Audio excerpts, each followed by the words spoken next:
Entrevista Central.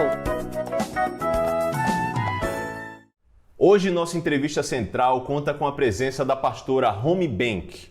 Ela, que é secretária-geral do Conselho Nacional de Igrejas Cristãs do Brasil. Ela vai nos ajudar a entender um pouco sobre o ano de 2020. Pastor, agradecemos muito sua disponibilidade. E uma primeira pergunta é muito simples. Nós gostaríamos de saber, sob sua ótica, qual a avaliação do ano de 2020?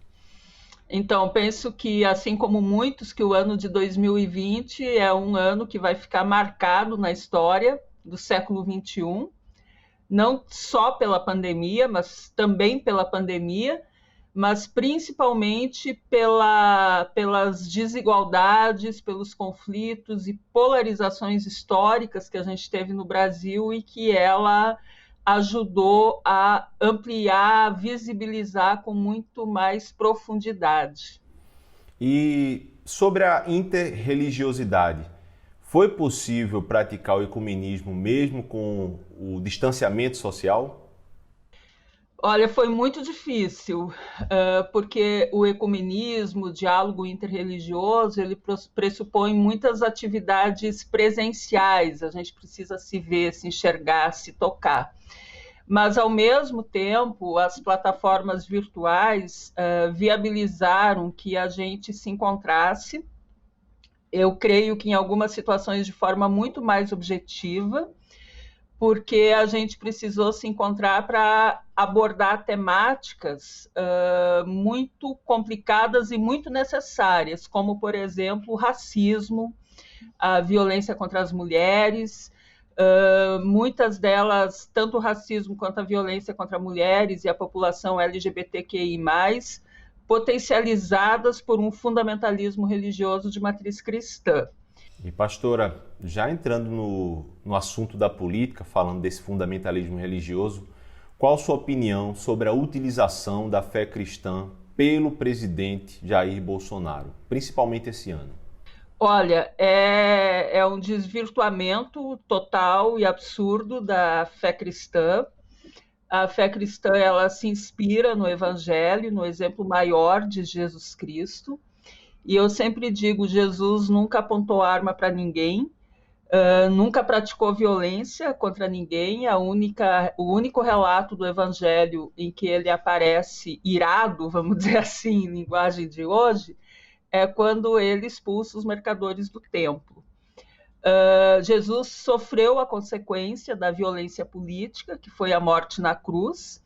Então, a gente vê lideranças políticas, tanto o presidente Jair Bolsonaro, mas eu diria assim, uma outra figura central nisso, que é a ministra Damares Alves, se apropriando da fé cristã para legitimar a violência, é uma contradição absurda em relação ao Evangelho. Muito bem, pastora. 2020 também foi o ano das eleições municipais. Eu tenho um dado aqui, mais de 8.000 candidatos utilizaram o seu título religioso no seu nome de candidato a vereador e a prefeito. O que a senhora acha dessa utilização do título religioso, da sua fé religiosa, para ganhar eleições, para se colocar como candidato?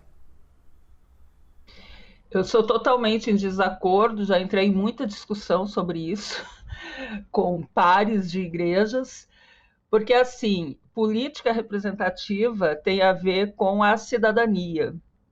E se uma pessoa que é religiosa, padre, pastor, pastora, ministro, ministra, enfim, quiser concorrer a um cargo eleitoral, como cidadão e cidadã, é óbvio que a pessoa pode concorrer. Mas o título religioso precisa ficar restrito à igreja, porque ele é pastor, é padre, é pastora na igreja.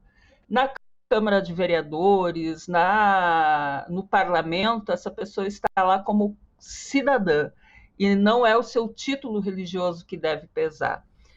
E pastora, quais são as perspectivas para 2021? E se a senhora puder adiantar para a gente alguma agenda política, social do Conselho Nacional de Igrejas Cristãs, fica à vontade também. Eu vejo que o ano que vem, as perspectivas do próximo ano não vão ser muito diferentes, a gente tem, em termos religiosos, assim, eu penso que o fundamentalismo ele vai estar muito presente, porque o fundamentalismo é um movimento organizado, é um movimento financiado, ele está em toda a América Latina e em outros países do mundo, né? Na Europa está muito forte, na Espanha, na Hungria.